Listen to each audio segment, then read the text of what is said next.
Hi, Mickey Quinn here with Retail Level Up. Ask the best leaders in any organization how they learned to be successful, and you often hear the same answer. They had a great mentor.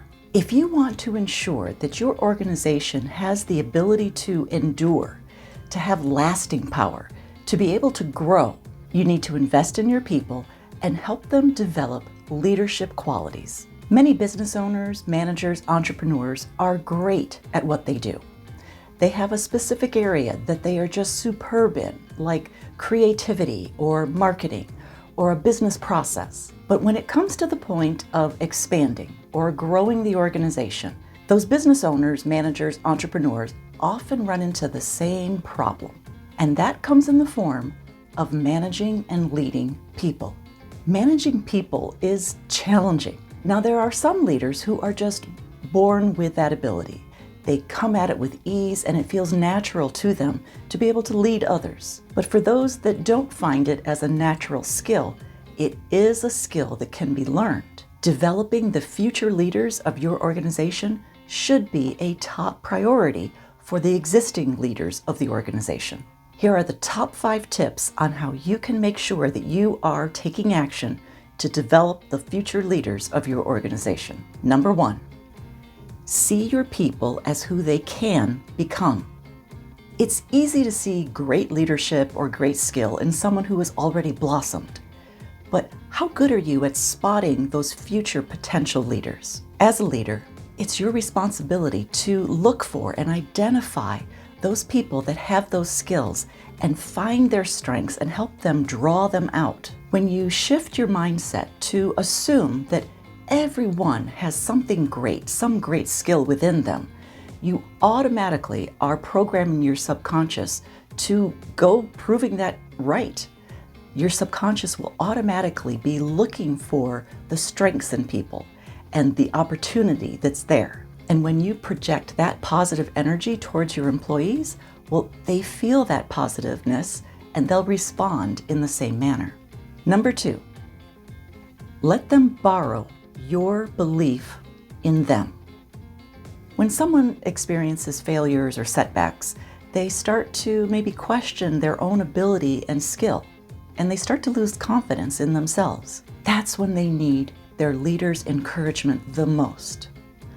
I had an assistant buyer who I had delegated to her to build a season's product category. I gave her the responsibility of selecting the product, building the assortment, and putting it all together ranked in priority. And then that season came and the products were selling, but her results always differed from what her original plan had been. And she did this for a couple of seasons, and I could see that she was starting to lose confidence in herself. But I could also see that she had a great eye for selecting unique product. She wasn't putting the most leading edge, the cutting edge product at the top of the line.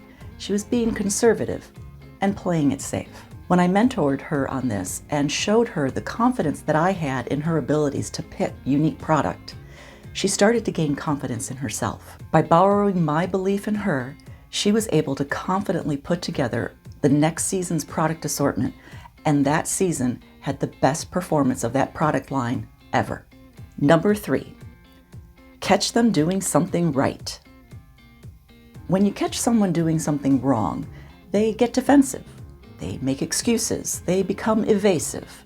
On the other hand, when you catch someone doing something right, it gives them positive reinforcement. It helps them tap into their potential and makes them feel that they can do even more and be even better. Number 4, place people in their strength zones. Many people don't discover their areas of strength.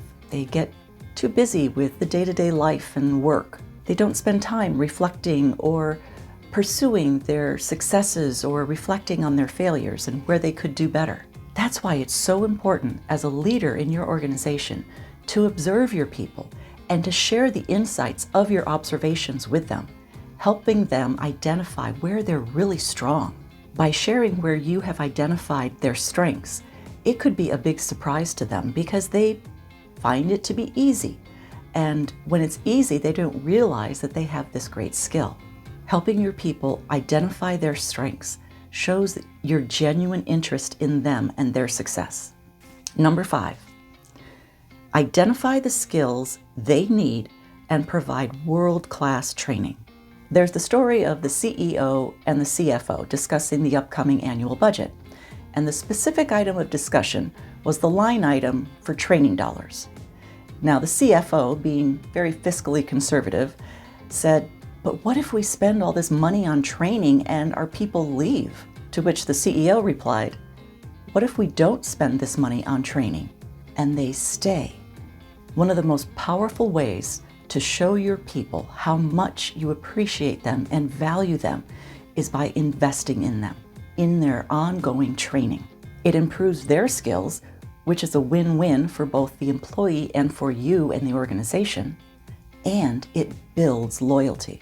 So if you want to ensure that your organization has the ability to endure, has lasting power, and has the ability to grow, then you need to invest in the development of your future leaders of the organization. Because what you give is what you get. For more tips like this, like us and follow us on Facebook, Instagram, YouTube, LinkedIn, and wherever you listen to your favorite podcasts. Just search for Retail Level Up. Be sure to visit our website, retaillevelup.com, and sign up for our weekly newsletters. We send Monday Motivation and Top Tip Tuesday, because we can all use a little extra motivation right now, and we can certainly use some top tips. Because now, even more than ever, it's time to level up.